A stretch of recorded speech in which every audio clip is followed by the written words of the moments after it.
Espero que você esteja vivendo um momento bem legal, bem bacana, ok? A pergunta que eu faço aqui para você é o seguinte: a Bíblia nos mostra que realmente a Bíblia é a palavra de Deus, ou ela demonstra exatamente o contrário, ou ela demonstra que ela não é a palavra de Deus? Ora, eu posso te provar que essa segunda versão é a versão mais correta. Na verdade, nós vemos nos textos bíblicos os judeus eles tentando construir um Deus para si. E um Deus que já começa completamente equivocado. Eles começam demonstrando a existência de um Deus a partir de 6.000, perto de 7.000 anos atrás. Só que esqueceram para avisar para os construtores de Gênesis que o mundo já existia já há bilhões e bilhões de anos atrás. Já tinha civilizações que traziam relatos culturais de uma existência bem mais antiga, como o caso de Jericó, por exemplo. Quando o mundo supostamente teria começado, Jericó já existia há cerca de aproximadamente 5.000 anos, porque a datação arqueológica de Jericó é de aproximadamente 11, 12 mil anos atrás.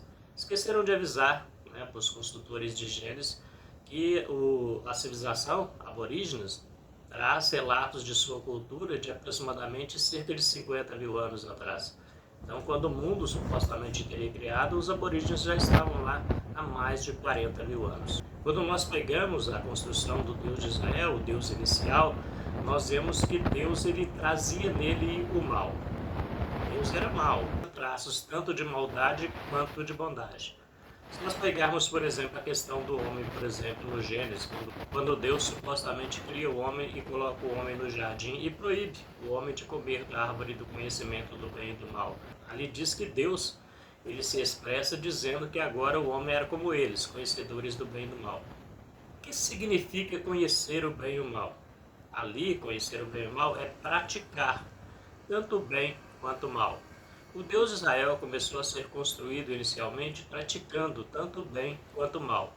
Vemos isso no caso, por exemplo, do faraó, quando ele endurcia o coração de faraó para praticar uma outra maldade, ou para que ele mesmo pudesse praticar uma maldade ainda maior sobre os egípcios. Vemos ali na saída do povo de Canaã quanta gente Deus teria mandado matar, quantos homens, quantas mulheres, quantas crianças Deus teria mandado matar. Há um relato ali até de Moisés, em nome de Deus, mandando os israelitas pegar meninas, adolescentes, para poder abusar dessas meninas. Você vê também relato desse Deus incitando Davi a poder contar o povo de Israel, para poder matar o povo de Israel depois. Então, na mentalidade judaica inicial, Deus ele tinha maldade nele. Deus é que praticava o bem e Deus é que praticava o mal. Isso ao longo do tempo vai mudando, porque começa a sofrer influência de outras nações, como os gregos, por exemplo, né, como os medo-persas.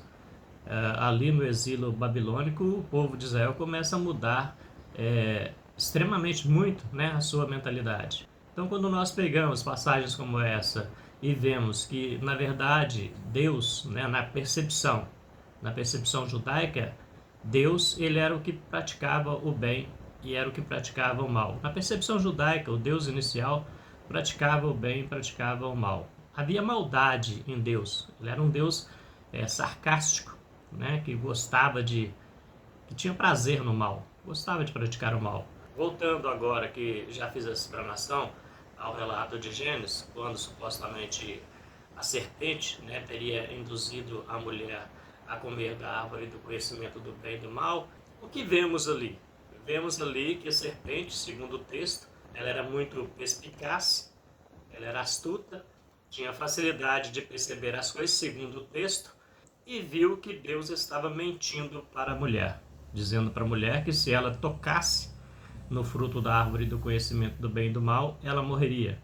No entanto, segundo o texto, a serpente percebe que Deus simplesmente não queria ver o homem agindo como ele, fazendo bem e fazendo mal.